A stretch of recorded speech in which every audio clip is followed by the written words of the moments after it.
This episode was made possible by Kove Motorcycle South Africa and supported by Leatt and Insta360.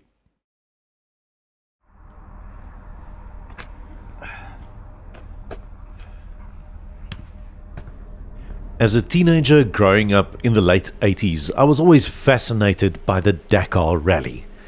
And I've always wanted to go, but, well, you know the excuses. I don't have enough money. The schedule's a little tight. Now I'm too unfit, too old, and too scared. Well, not today. Because today, I'm fortunate enough to have the use of one of Kove Moto SA's 450 rally demos. And I plan on riding this rally raid-inspired everyman's machine on my own little Dakar-like dream ride. And what better way to start than with a 5 a.m. garage pie and a cup of coffee before the first liaison into the morning darkness towards the start of my own little special stage.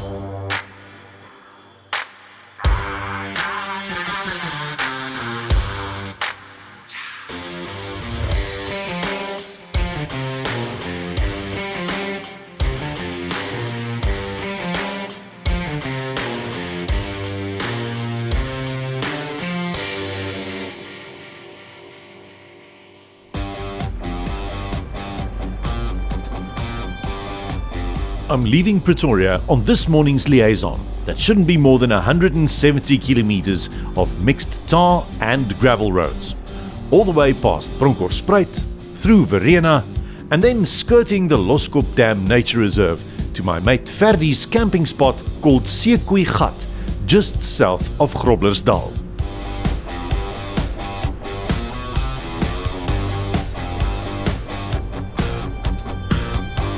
This morning's liaison will necessitate some hard, mile-munching riding into the sunrise to meet up with a bunch of familiar faces at the start of my self-proclaimed Dakar special stage.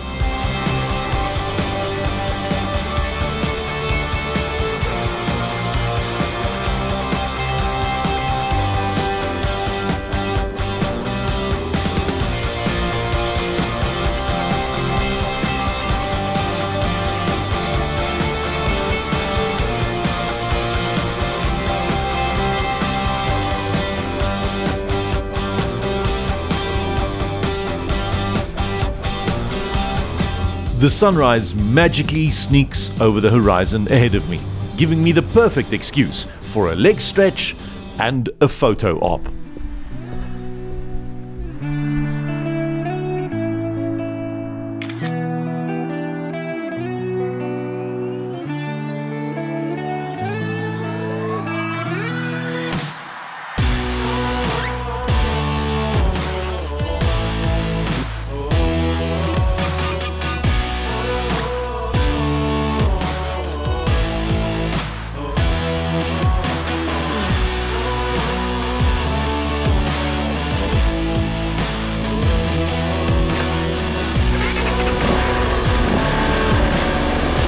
There's less than an hour's ride left to the start of my make-believe Dakar special.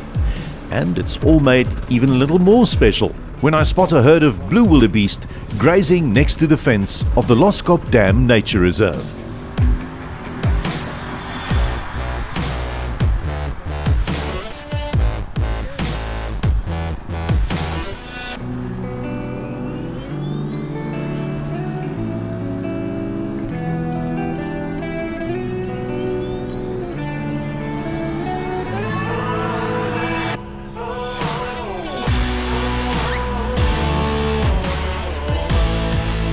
I eventually make it to the starting point at the Sekoe Gat camping spot to meet up with some familiar faces that already arrived the previous afternoon.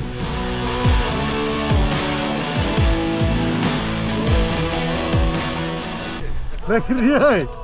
Lekker, man. Netjies, ja, ek sal af sien laat. Nee, meer te sien. Ek sien julle baie nog ek julle is nie hier nie. Nee, ons staan hier voor in Hoe het jy gery? Lekker. Ja. Ek leer hom nou ken. Is dit? Ja. Speel baie lekker. Soos in Hoorhuis. Net voor die rooi lyn.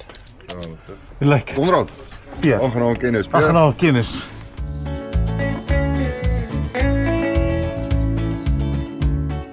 Sekoegat is situated on the green banks of the Olifantsrivier, just downstream of Loskop Dam, making it ideal for weekend camping breakaways or that lazy fishing trip that you've been contemplating. Before we head off on the day's ride, it's time for a proper breakfast and some special coffee. Jullie zeker, hè? Ja, sweetie please. Sweetie. Is sugar. Is sugar. En die eeuwoue Solero tradisie. Nescafe Berg. How was last night? Did you sleep well? I did not sleep well Why not? because when you sleep with Adrian, you don't sleep. I'm a snore. I'm a snore. Yeah. Yes, like nobody's business. So believe me, I did not sleep well. But tonight, I will have a sleeping tablet before I go. Yeah. It should be better. Yeah.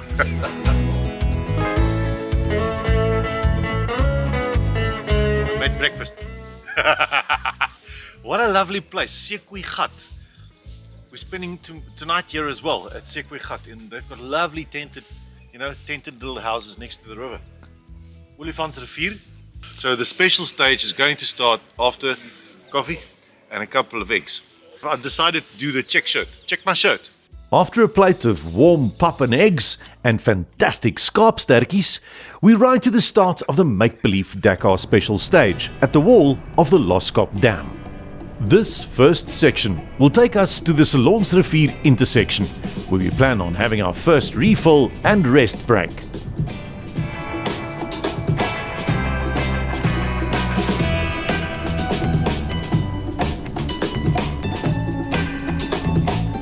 It's a welcome surprise to see the dam overflowing at the end of the dry winter season.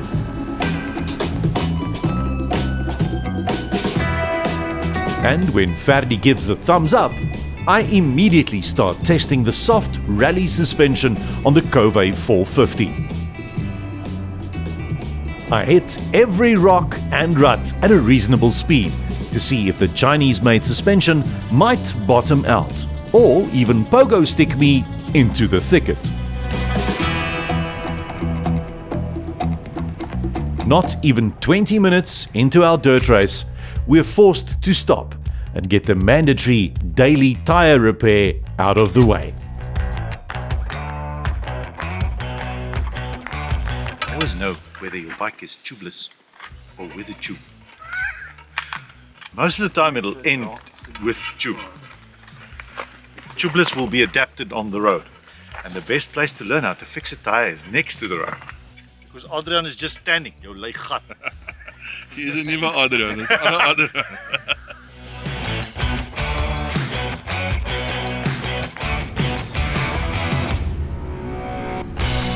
Back on the stage again, the play racing immediately picked up where it left off.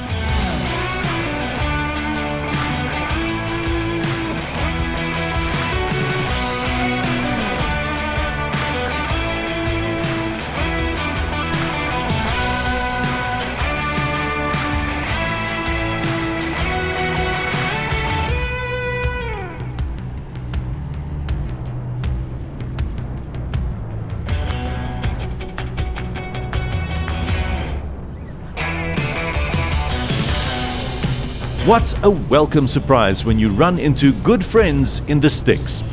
Totally by chance, Chris Young, one of the riders that joined us on the sidetracked tour to the Tankwa about a year ago, and also a fellow Kove 450 rally owner, passed us in his truck while we were fixing the flat tire.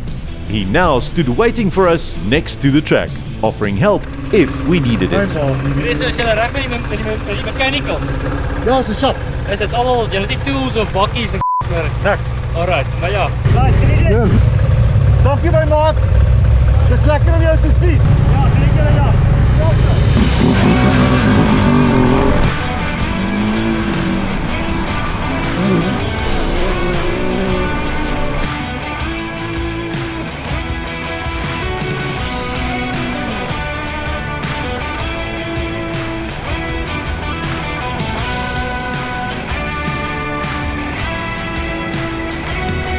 It seemed that the entire group was picking up the pace.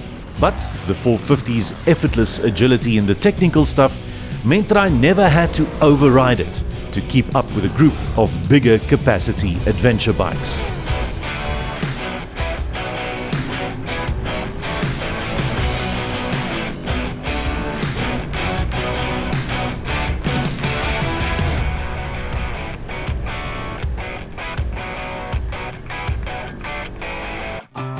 Time for some refreshment at the Salonsrivier intersection, where we happen to meet another group of riders also enjoying the gravel.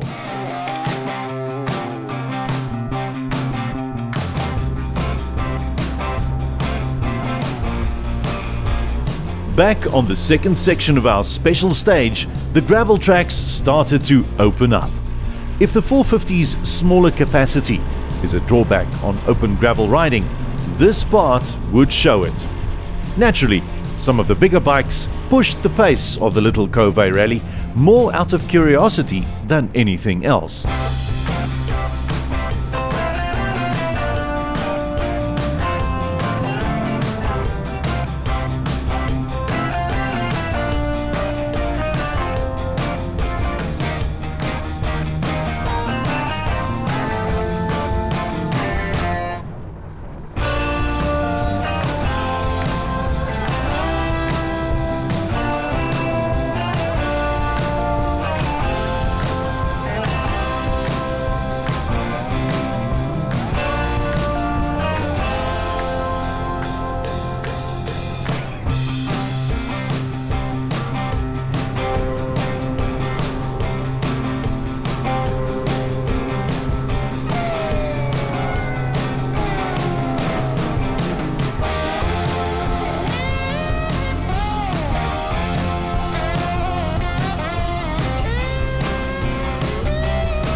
Time for another neutralized rest break next to a disused granite quarry.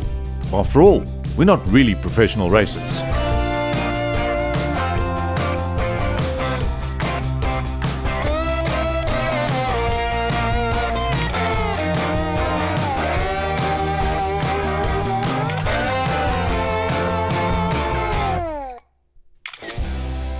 On the next short section, I wring the 450's neck, sticking with the big boys up a tarred pass until it mercifully again changes to some trickier gravel. This is where the little Dakar-inspired machine shines.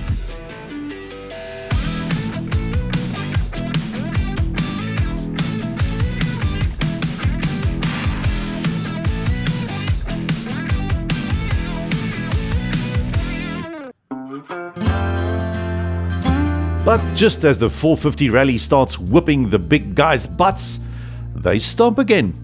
You'd swear they planned it this way. I don't know if I'm a little oversensitive, but during the debrief, it seems like they're deliberately avoiding eye contact. And in my head, this can only mean one thing. For the next section, the race is on.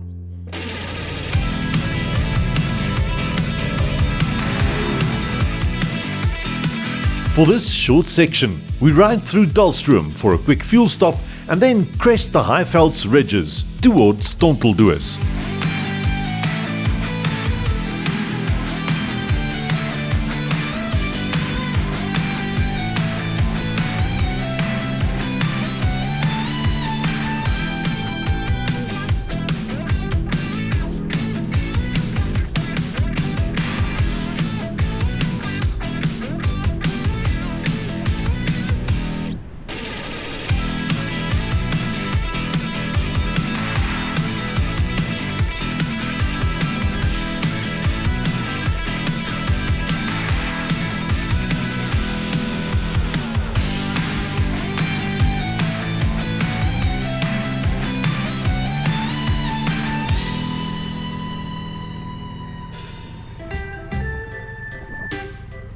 Listen, I'm not bragging about my lighter Dakar-inspired bike or anything, but let me just say, during this rest stop at the Hungry Otter, some of the big bike guys had to take a little power nap.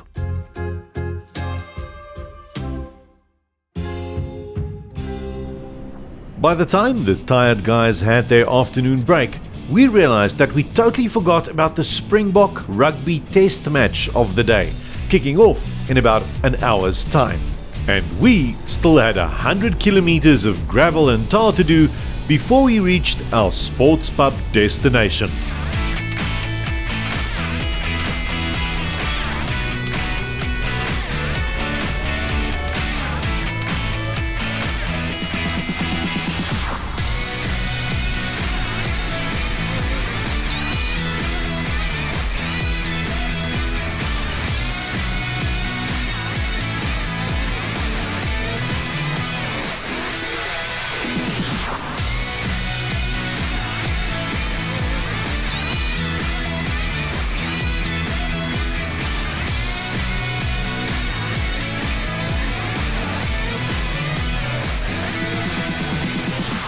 The little 450 rally picked up its skirt and legged it down the road.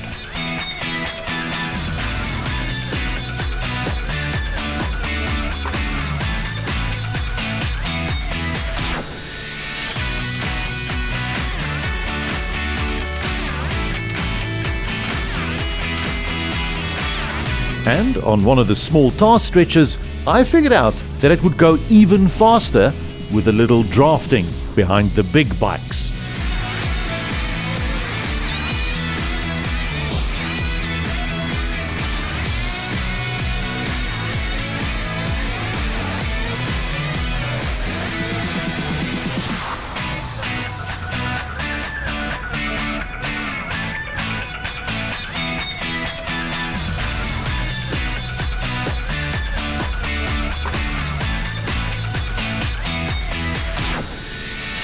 Anton joined Adrian and I on his 1190 on the last little gravel stretch of the day, heading into the sunset. It's afternoons like this, at golden hour, carving up the tracks with good friends by your side that stay in your memories for a very long time.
Ons is betyds vir die tweede helfte. A very big thanks to Ferdi, his son Gustav and buddy Ruan for hosting us on the day's track. How's that for a view, huh? Not just the bikes, the clouds, the late afternoon in the bushveld, the rain is coming, you can smell it, and then, in time, for the Springbok rugby. On our way back to Sequoigat after the rugby, I managed to coax Anton into a bit of a race on the farm tracks, with a very predictable and highly entertaining ending.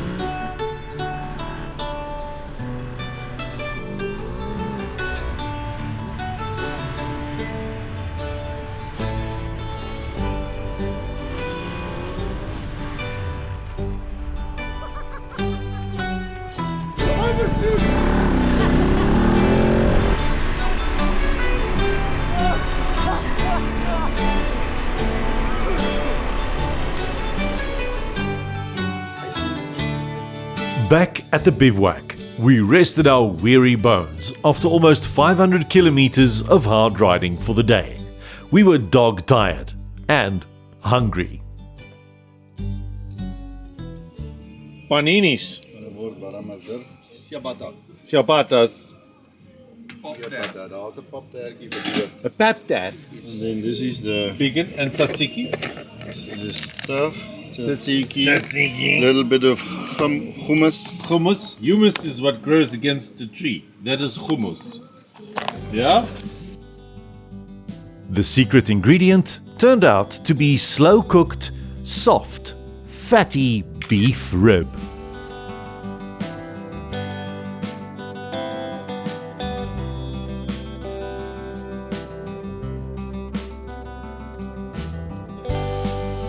Waking up on the banks of the Olifantsrivier, I received an early morning phone call summoning me back home for some serious family matters.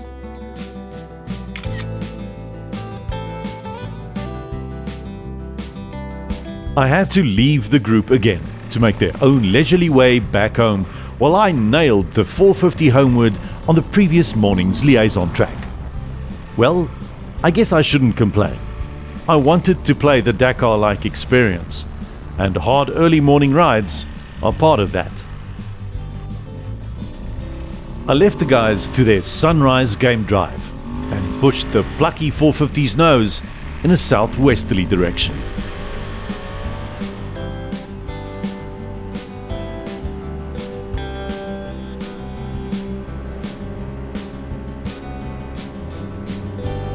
The Kove 450 rally really surprised me on this trip. Granted, it isn't very powerful, but with a huge 30-litre fuel capacity, suspension that was impossible to bottom out, and its willingness to rev all the way to the red line, it stole my heart. It confirmed a suspicion that I've had for quite some time now, that one heavy adventure touring bike isn't enough. We all need another bike, a second bike, a toy under 200 kilograms to hone our skills with, and yes, mostly just to have fun with.